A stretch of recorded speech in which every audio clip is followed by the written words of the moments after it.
దేవుని పరిశుద్ధ నామమునకు మహిమ కలుగునుగాక. మరలా ఈ ఉదయకాలమున దేవుని సాన్నిధ్యములో కూడుకొని దేవుని వాగ్దానమును ధ్యానించుటకు ప్రభు ఇచ్చిన గొప్ప భాగ్యమును బట్టి ఆయనకే ఘనత, మహిమ, ప్రభావములు కలుగునుగాక. ఈ ఉదయకాలము దేవుని యొక్క వాగ్దానము మరి యోహాను సువార్త 12వ అధ్యాయము 3వ వచనం. ఇల్లంతయు అస్తర వాసనతో నిండెను.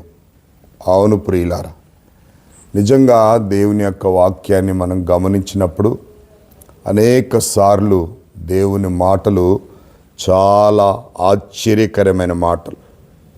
ఇల్లు ఆ అత్తర వాసనతో నిండెను అని చూస్తున్నా. ఎంత గొప్ప వాగ్దానము!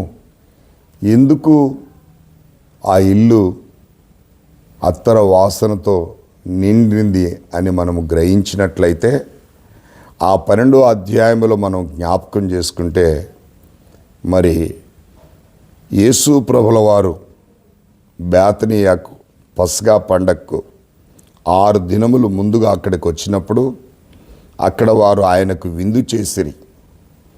మార్త ఉపచారము చేసెను. లాజరు ఆయనతో కూడా భోజనమునకు కూర్చున్న వారిలో ఒకడు.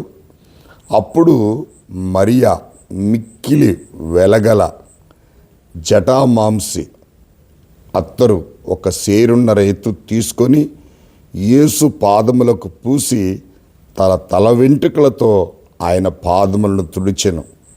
ఇల్లు అస్తర వాసనతో నిండెను. నిజంగా దేవుని యొక్క ప్రేమ, దేవుని యొక్క కృప, ఇక్కడ మరియా దేవుణ్ణి ప్రేమించిన తీరు ఇక్కడ మనం చూస్తూ ఉన్నాం ప్రియులారా. జటామాంసి అనే అత్తరు, సేరున్నర అత్తరు తీసుకొని వచ్చి యేసు పాదములకు పూసి తల వెంట్రుకలతో ఆయన పాదములు తుడిచినట్లుగా చూస్తూ ఉన్నాం.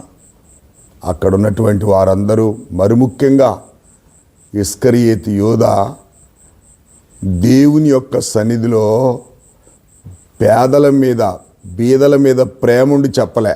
ఏమన్నారంటే, అయ్యో ఇంత వేస్ట్ ఎందుకు చేయాలి, ఇది 300 దేనారములు, బీదలకైతే ఎంతో బాగుండేది, ఈమె చాలా డబ్బు వేస్ట్ చేసింది అన్నట్టుగా మాట్లాడిండ్రు. ఆయన మాట్లాడింది పేదల మీద ప్రేమ ఉండి కాదు, కానీ ఇస్కరియోతు ట్రెజరర్గా ఉన్నాడు, డబ్బు సంచి అతని దగ్గర ఉండేది. తరచుగా దేవుని డబ్బును దొంగిలిస్తూ ఉండేవాడన్నమాట. అందుకు ఆ మాట చెప్పాడు. అప్పుడు యేసు ప్రభు చెప్పాడు, బీదలు లేక పేదలు ఎల్లప్పుడూ మీతోనే ఉంటారు, ఇప్పటికీ ఇలాగ కానియండి. ఈమె చేసింది ఈమెకే తెలియదు, ఈమె నా భూస్థాపనకు ముందుగానే ఇలా చేసింది అని చెప్పి ప్రభు అయిన యేసుక్రీస్తుల వారు మరియను గూర్చి సాక్ష్యం ఇచ్చారు. కొన్నిసార్లు ప్రియులారా, దేవుని బిడ్డలనబడిన వారు, దేవుణ్ణి ప్రేమించేవారు దేవుని కొరకు గొప్ప కార్యాలు చేస్తారు. నా సేవలో కూడా ఎంతోమందిని నేను ఎరుగుదును. నేను ఇబ్బందుల్లో ఉంటున్నప్పుడు, నా కుటుంబం ఇబ్బందుల్లో ఉంటున్నప్పుడు, నా బిడ్డలు ఇబ్బందుల్లో ఉంటున్నప్పుడు నాకెంతో అద్భుతమైన సహాయము దేవుని బిడ్డల ద్వారా అందింది. దానికి నేను సాక్షిని. బైబిల్లో జరగడమే కాదు, అందుకే ప్రభువుని ప్రేమించేవారు, ప్రభు సేవను ప్రేమించేవారు గొప్ప కార్యాలు ప్రభు కొరకు చేస్తారు. ఇక్కడ మరియా ఉంది, మార్తా ఉన్నాడు, లాజరు ఉన్నాడు. మార్త అయితే మంచి వంటకం చేసింది, ఆహారం సిద్ధపరిచింది. లాజరు కూడా ఆ మరియా మార్త సహోదరుడు, చక్కటి భోజనం చేసింది. వారికి భోజనానికి కూర్చున్నారు. కానీ మరియా అయితే పరిగెత్తుకుని బజారుకి వెళ్ళి ఒక సేరున్నర అస్తరు 300 దేనారములు పెట్టి కొనుక్కొని వచ్చింది. వచ్చి ఆ అస్తరు యేసు పాదముల మీద పోసి తల వెంట్రుకలతో తుడిచి తన పాదములను ముద్దు పెట్టుకుంటుంది. దేవుని కార్యాలు, దేవుణ్ణి ప్రేమించేవారు ఎంతైనా సహాయం చేస్తారు. ఈనాడు చాలామంది కూడా సంఘములో దేనికి ఇవ్వలేకపోవడం, దేవుణ్ణి ప్రేమించలేకపోవడం. వారెంత గొప్పలు చెప్పినప్పటికీ దేవుణ్ణి ప్రేమించలేని వారు దేవుని కొరకు, దేవుని సేవ కొరకు ఏమీ చేయలేరు. వారు మాటలకే పరిమితం. కానీ ఇక్కడ పేదరాలు మరియా తనకు తెలియకుండానే దేవుని యొక్క భూస్థాపన నిమిత్తము అలా చేసిందని ప్రభు సాక్ష్యం ఇస్తున్నాడు.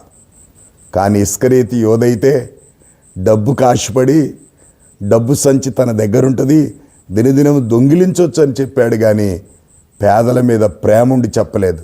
అప్పుడు యేసు ప్రభు అతన్ని గద్దించినట్లుగా, పేదలు ఎల్లప్పుడూ మీతో ఉంటారు, కొంతకాలం తర్వాత నేను మీతో ఉండను. ఆమె చేసింది గొప్ప పనిని సాక్ష్యం ఇచ్చాడు.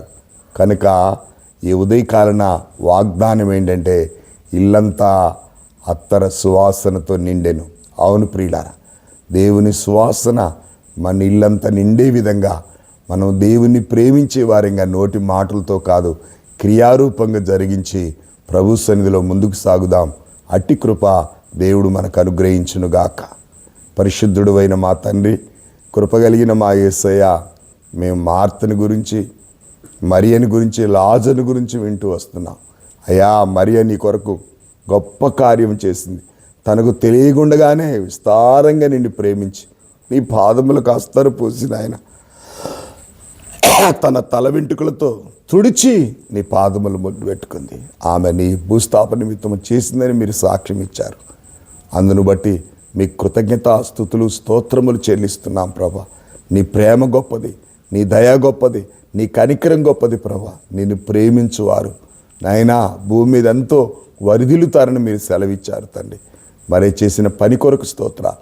నిన్ను ప్రేమించే వారిగా, నీకు లోబడే వారంగా, మీ కొరకు గొప్ప కార్యాలు చేసే విధంగా మా హృదయమును తెరిచి నీ మహిమ కొరకు మమ్మల్ని వాడుకుంటూ రమ్మని యేసుక్రీస్తు నామములో అడిగి వేడుకొనుచున్నాను తండ్రి. ఆమెన్. దేవుని పరిశుద్ధ నామమునకు మహిమ కలుగును గాక. మీరు విన్నటువంటి వాగ్దానాన్ని ఎత్తిపట్టి దేవుని స్తుతించి ఇతరులకు షేర్ చేసి వారును మీరును ఆశీర్వాదంలో పాలు భాగస్తులు కావాలని ప్రభు పేరట మనవి చేస్తున్నాను. God bless you all.